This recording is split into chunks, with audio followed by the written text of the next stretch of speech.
Vamos a estudiar lo que se llama la prueba de hipótesis. En realidad, la estadística es una ciencia que lo que hace es comparar. Por ejemplo, yo puedo comparar dos tratamientos, el tratamiento A para determinada patología contra el tratamiento B. Y dentro de esos tratamientos, por ejemplo, puedo comparar el promedio de colesterol o de glucosa después del tratamiento con el promedio. Cuando utilizo esto, a esto se llama diferencia de promedios. Puedo también comparar el porcentaje de curados con el porcentaje de curados en el otro tratamiento. A esto se llama diferencia de porcentajes. O puedo comparar, por ejemplo, la varianza en un grupo con la varianza en otro. A esto se llama la prueba F de Snedeker. Pero el fin último, en todo caso, es la comparación que hacemos entre dos o más tratamientos. Si usaría más de dos tratamientos, por ejemplo, tratamiento A, tratamiento B o tratamiento C, este sería el tratamiento A, tratamiento B o tratamiento C o más, a esto se llama un análisis de varianza. Este es una nueva. Ahora nos vamos a quedar solamente en estos. Vamos a ver, para comparar dos tratamientos, podemos o bien hacer en términos de probabilidad, que es lo que vamos a trabajar ahora, o bien podemos hacer, que no sería lo adecuado, por de pronto discusiones teóricas.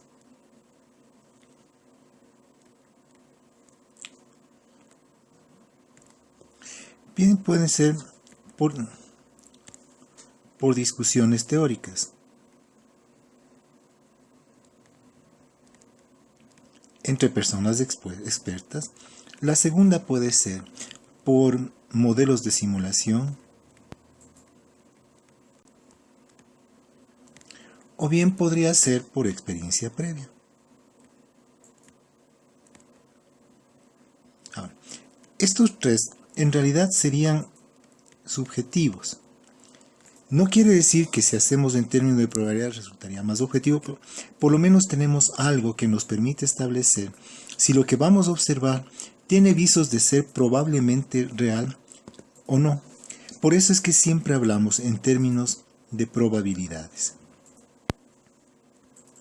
Entonces vamos a estudiar eso. Se van a comparar dos tratamientos que sirven para reducir el colesterol. El tratamiento A está formado por un N, por una muestra de 150 personas, y el tratamiento B por una muestra de 200 personas. Recuerde, no es necesario que los dos tamaños muestrales sean idénticos, puede ser tamaños muestrales diferentes. El promedio, después de haber terminado de dar el tratamiento de colesterol con el tratamiento A, es de 250 miligramos, en tanto que el promedio al final del tratamiento con el tratamiento B es de 200 miligramos. Y queremos saber si existen diferencias entre estos dos tratamientos. Vamos a suponer que tengo un promedio de 300 de colesterol, pero tengo un límite superior, que serían de 400, y un límite inferior de 200. Claro, si hacemos la suma de eso, que cuando vemos el promedio hay que tener cuidado, porque el promedio bien podemos. Ahora, no puedo decir yo que este tratamiento es mejor que el otro a simple vista, o sea, porque se dice, en ese caso, entramos en lo que se conoce como prueba de hipótesis. Estas son hipótesis matemáticas que no tienen nada que ver con la hipótesis de investigación, por lo tanto, no debe ponerse en los resultados. Esto no consignamos en los resultados, simplemente matemáticas que nosotros hacemos para ver si lo que estamos observando debe azar. Entonces, hay dos tipos de hipótesis dentro de la prueba de hipótesis. H0, que se conoce también como hipótesis nula, y H1, que se conoce como hipótesis alternativa.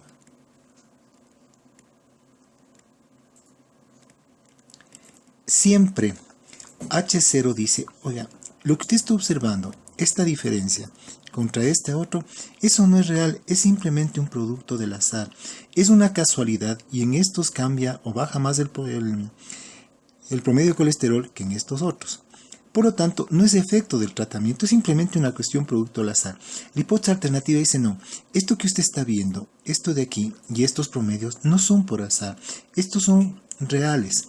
Y eso es real porque viene por efecto de los tratamientos. Un tratamiento es mejor que el otro. Entonces, el juego consiste en darse cuenta cuál de los dos tiene la razón.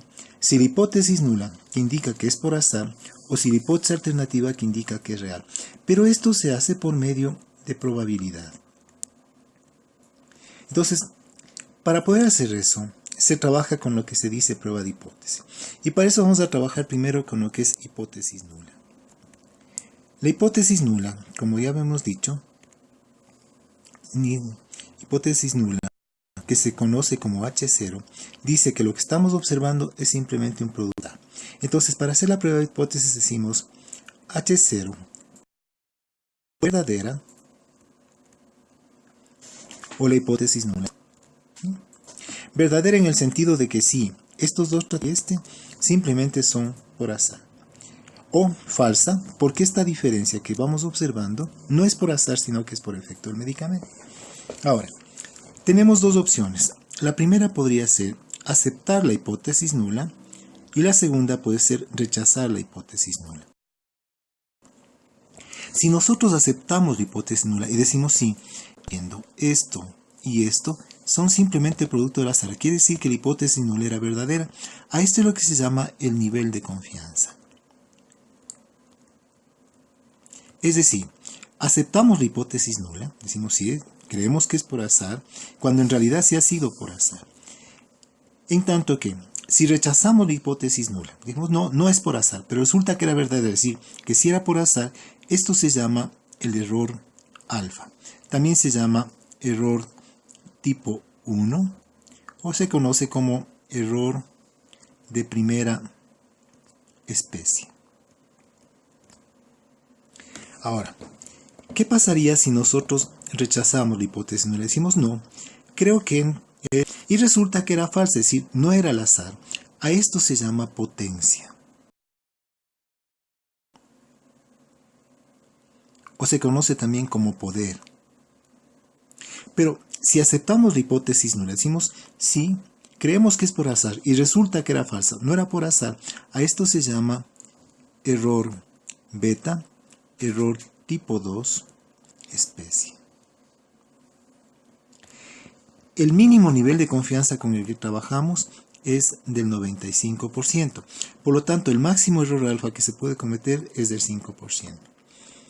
La mínima potencia con la que trabajamos es del 20%. Por lo tanto, el máximo error beta que podemos cometer, es del 80%. Por lo tanto, la mínima potencia que damos es del 20%. Esto es lo que se deriva cuando, comparando dos o más promedios o porcentajes, por ejemplo, observamos la P menor de 0.05, que es lo que vamos a ver a continuación. Ahora vamos a trabajar con la hipótesis alternativa. Bien,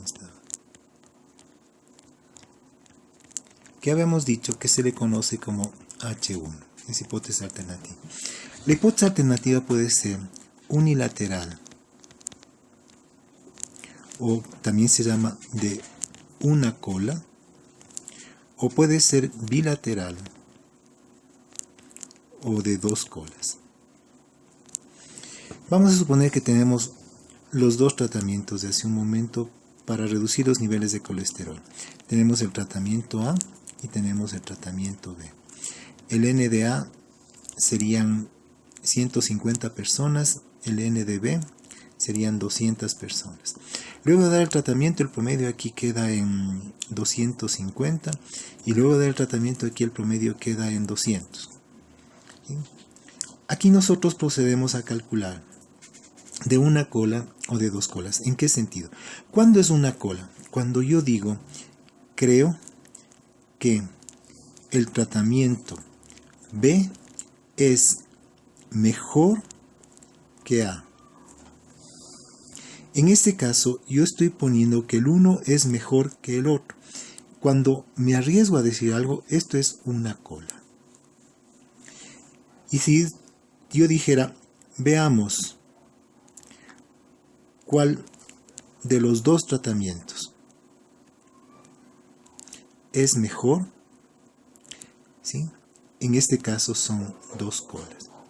¿Esto por qué es importante? Porque si miramos en la tabla TED-Student, esta tabla tiene alfa para un test de 1 cola y tiene un alfa para un test de 2 colas. Y dependiendo de cuál es la hipótesis alternativa, si trabajo con 1 cola o si trabajo con 2 colas, van a ser los valores a los que yo me fije en la tabla TED-Student, como veremos más tarde. Lo importante es, cuando yo me juego por algo, esto es 1 cola. Y cuando digo, vamos a ver cuál de los dos es mejor, eso es 2 colas. Vamos entonces a hacer comparación. Nosotros podemos comparar, por ejemplo, lo que ocurre en el universo poblacional con lo que ocurre en una pequeña muestra, ¿sí? Y podemos comparar entonces un promedio en el universo, mu se denomina promedio en el universo, contra el promedio en una muestra. O podemos comparar, por ejemplo, un universo con una muestra en los porcentajes. Este signo de porcentaje es el universo en la muestra y pi es el porcentaje para el universo.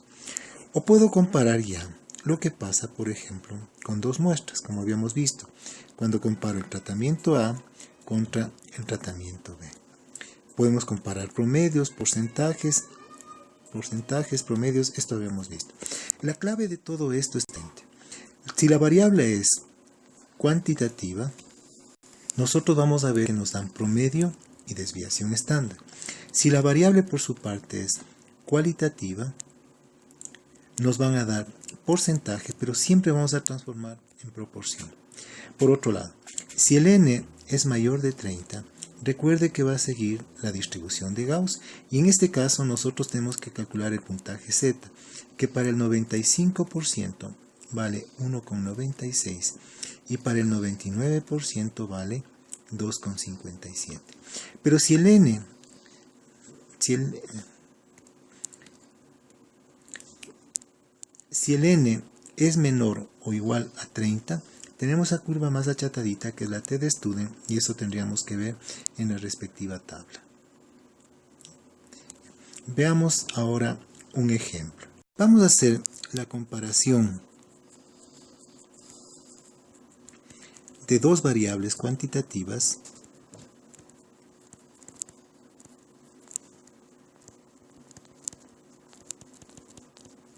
cuando tenemos un n mayor de 30. Entonces el ejercicio dice lo siguiente. Se ha visto o se trata de identificar la edad de presentación de un determinado trastorno mental. ¿Sí? En este trastorno mental se ve que hay una alteración cromosómica en unos pacientes. Entonces se estudiaron, todos estos tenían alteración mental. Un grupo y se le contrastó contra otro grupo. Este grupo, los que sí tenían esta alteración, y aquí están, lo tenían la alteración. Pero es importante, todos ellos tenían el trastorno mental, los 2 grupos. Este era el NA. Estaba formado por 52 pacientes, tanto que el N de B estaba formado por 60 pacientes. Nótese que no son los 2 tamaños muestrales los mismos. El promedio de edad de aparición de la sintomatología en este grupo estuvo en 20,12 años. Y el promedio de edad de la aparición en este otro grupo estuvo en 20,25 años. ¿Sí? Con una desviación estándar 0,72 años, y la desviación estándar en este grupo fue de 1,29 años. Es importante, tenemos promedio y desviación estándar en cada uno de ellos, por lo tanto estamos ante variables cuantitativas. Si nos fijamos el tamaño del n del uno y el tamaño del n del otro son mayores de 30, entonces ya sabemos a qué atenernos. La hipótesis nula diría que eso que usted está observando es simplemente un producto del azar. Es decir, que la edad de presentación de este, si bien es un poco mayor que la edad de presentación, se presente más temprano o en el otro. en los que no tienen el alelo. La hipótesis alternativa diría no, mire, personas que sí tienen esta alteración se presenta un poquito más temprano, que no tienen alteración en cuanto a la edad. Entonces diría, esto es real. Por tanto, quien tiene la alteración o en quienes tienen la edad de presentación es más temprana. Y la idea es ver cuál de estas dos hipótesis tiene razón, si la hipótesis nula o la hipótesis alternativa. Para saber eso, vamos a hacer el cálculo o la diferenciación en términos de probabilidad. Es importante que medir el mínimo nivel de confianza, o sea, el mínimo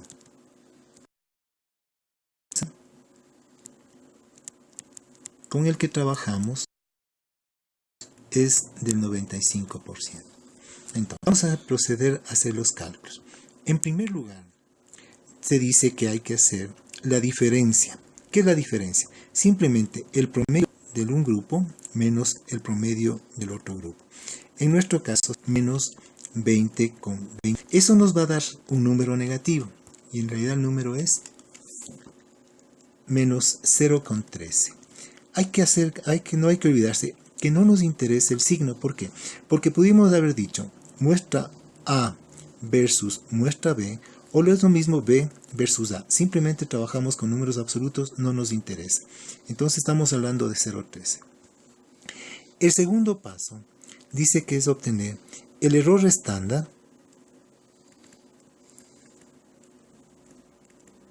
de la diferencia de promedios.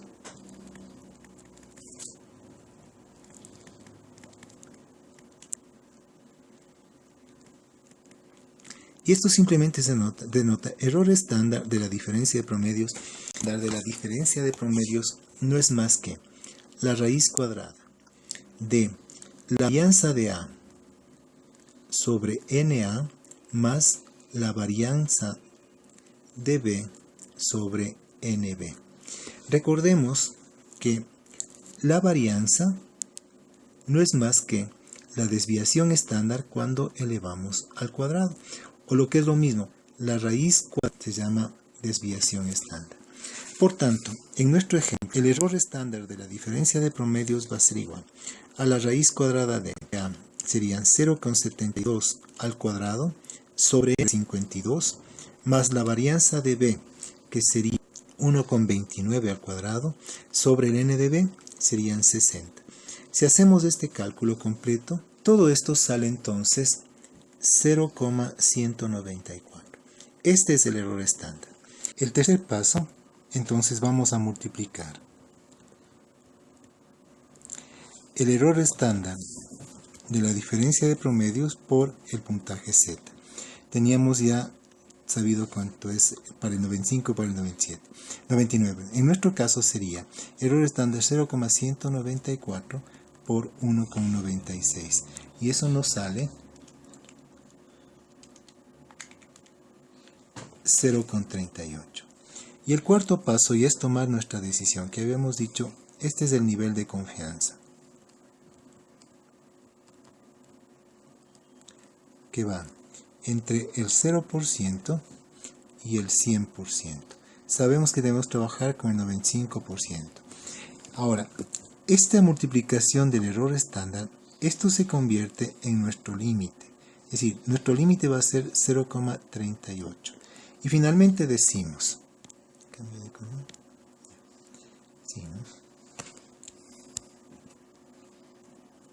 si la diferencia que nosotros obtuvimos, esto 0,13, es mayor que el límite, probablemente lo que estamos observando es real. Pero si la diferencia que nosotros estamos viendo, es menor que esto, probablemente lo que debemos es al azar. Como vemos, si le agrandamos esto así, esto sería el 0,38 y este corresponde al 100% y este el 95%. Como el cálculo que nosotros hicimos de la diferencia es 0,13, 0,13 es menor que 0,38 y cae en este segmento. Esta parte de aquí es simplemente un agrandamiento de esto. ¿Cómo es esto? Digamos, probablemente es debido al azar. Decimos, probablemente es debido al azar, o podemos poner una P mayor de 0,05. Veamos, pero Cuando hacemos esto, que es solo un artificio para podernos entender, habíamos dicho que este es el nivel de confianza. Y trabajamos con un 0% de confianza o certeza al 100%. Lo ideal sería trabajar con el 100%, pero sabemos que probabilidades eso no existe. Por eso es que trabaja como mínimo con el 95%. Ahora, si le vemos del otro lado, si ese es el nivel de certeza, ahora pongamos el error. Al 0% de certeza le correspondía el 100% de error, y al 100% de certeza le correspondería el 0% de error. Por tanto, si trabajamos con el 95%, eso quiere decir que estaríamos trabajando con 5% de error. O lo que es lo mismo, todo error que sea menor, nosotros diríamos probablemente sea real. Pero que no sabemos cómo decir en diferentes idiomas, hay un acuerdo. Y a este 5% le transformamos en proporción, decimos es 0.05. Por eso es que toda probabilidad menor de 0.05, nosotros lo que decimos, esto probablemente es real. En otras palabras, estamos diciendo lo mismo mayor al 95%. En lugar de usar el mayor al 95%, decimos con una P menor de 0.05. Ahora, si quisiéramos trabajar nosotros con el 99%, este es el nivel de certeza o nivel de confianza, que iría entre 0% y 100%.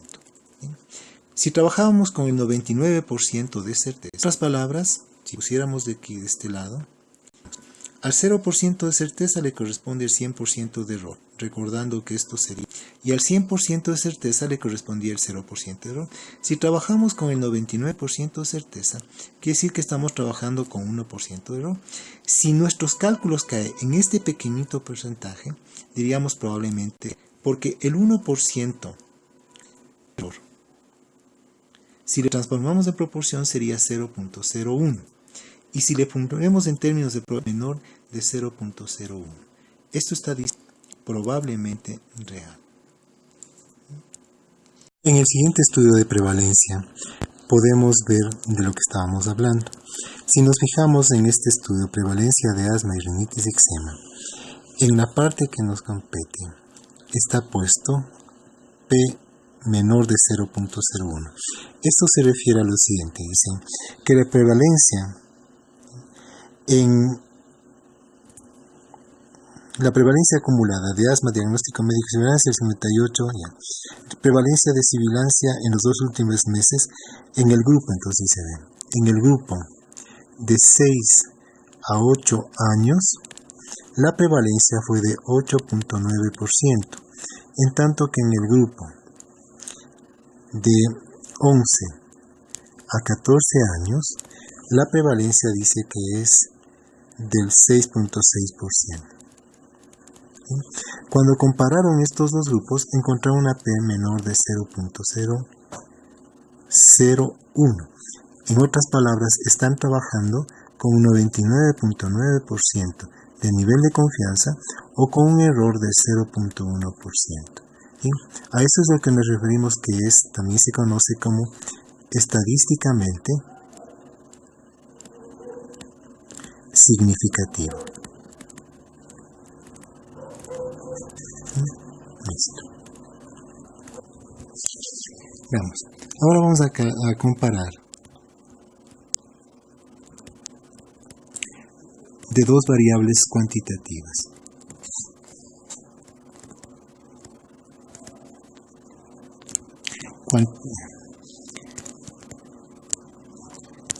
Dos variables cualitativas. Cuando se trata de variables cualitativas, vamos a usar el puntaje Z. En realidad aquí hay una diferencia, porque tenemos que ver si un n es menor de 5 o mayor de 5. Simplemente vamos a usar dos variables cualitativas y vamos a trabajar con el puntaje Z. Hay algunas variantes respecto a eso. Entonces, imaginémonos que tenemos un tipo de cáncer, un tipo de CA, es un cáncer, que estamos comparando su presentación en la costa versus el oriente ecuatoriano. En la costa se trabajó con un N de 180 pacientes y en el oriente ecuatoriano se trabajó con un N de 258 pacientes. El hecho de que sean más en el oriente y menos acá se ve contrarrestado en el momento en que nosotros hacemos las pruebas estas de significación. Por eso vamos a trabajar con el puntaje Z, porque podría pensarse que porque es mayor la muestra, vamos a trabajar, encontramos diferencias entre estos dos. El porcentaje de cáncer en la costa de este tipo de cáncer es del 25%, en tanto que en la sierra, en el oriente, es de 36.4%. La hipótesis nula diría que estas diferencias son simplemente producto del azar. Es una casualidad y pasó que se encontró más en el oriente que en la costa. La hipótesis alternativa diría no, eso que se está observando es real. De pronto hay algo que hace que se presente más en el oriente que en la costa. Entonces vamos a ver cuál de las dos tiene la razón, si la hipótesis nula o la hipótesis alternativa. Para eso, lo primero que vamos a hacer es transformar cada uno de estos porcentajes en proporción. Esto vamos a llamar P sub A, que en proporción sería 0,25. Y este vamos a llamar P sub D, que en proporción sería 0,364. Bien. En segundo lugar, vamos a obtener D. D sería la diferencia de la proporción de A menos la proporción de B. En nuestro caso sería 0,25 menos 0,364. No hay que olvidar que no tomamos en cuenta el signo y eso nos da de 0,114. Esa es la diferencia entre los dos. En segundo lugar, vamos a sacar el error estándar de la diferencia de proporciones.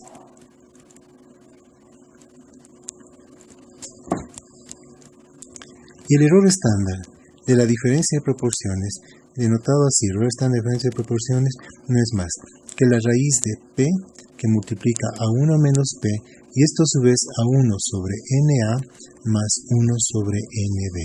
La raíz cubre a todo esto. Pero aquí tenemos un pequeño problema. Lo que nos piden es P, y nosotros tenemos P sub A y tenemos P sub B. ¿Cómo resolvemos? Vamos a obtener el valor de P. Para obtener este valor de P, recuerde que la primera muestra estaba formada por 180 pacientes, en tanto que la segunda muestra estaba formada por 256 pacientes. Es decir, en total tenemos 180 más 256, tendríamos un total de 436 pacientes. En la primera muestra, el 25% de 180, es decir, 0,25 multiplicado por 180 serían 45 pacientes. Sí, 45 personas corresponden el 25% de 180.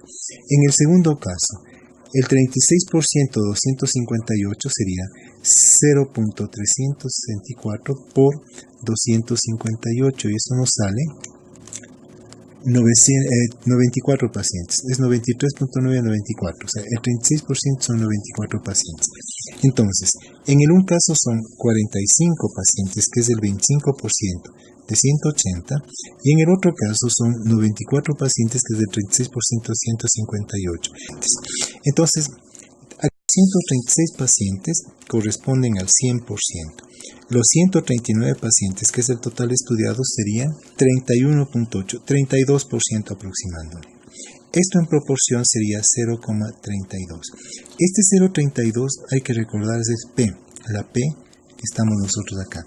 Por lo tanto, el error estándar de la diferencia de proporciones sería la raíz cuadrada de 0,32 por, si P es 0,32, 1 menos P sería 1 menos 0,32, es decir, sería 0,68.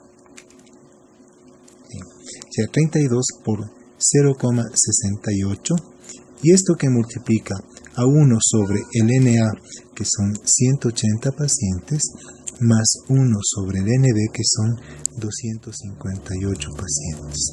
¿Sí? Resolviendo todo esto nos da 0.040. ¿Sí?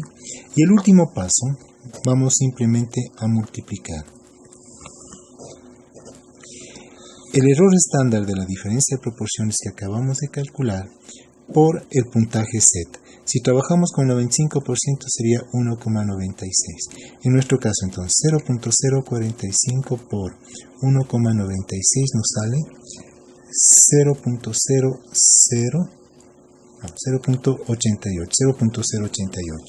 Y finalmente tomamos nuestra decisión que hemos dicho que para efecto de lo que vamos a trabajar, sería el nivel de confianza, que va entre el 0% y el 100%. Trabajamos con el 95%. Para el 95% el puntaje Z es, ahora que nosotros hemos calculado esto, sería este valor. Para el 95% sería 0.088. Este se convierte en nuestro límite. Este es lo que nosotros ponemos aquí. Y luego decimos, si la diferencia que calculamos, esto que está aquí, supera este límite y cae acá, probablemente lo que estamos observando es real. O en lugar de eso ponemos una P menor de 0.05. Ya. El primer paso sería transformar de porcentaje en proporción cada uno de estos. El segundo paso sería obtener la diferencia entre los dos. El tercer paso sería obtener el error estándar de la diferencia. El cuarto paso sería multiplicar el error estándar por el puntaje Z de alfa con el que trabajamos. Este se convierte en el límite. Y el quinto paso es tomar nuestra decisión. Ponemos el límite y miramos. Si el que nosotros calculamos supera a este, digamos, probablemente esto es real.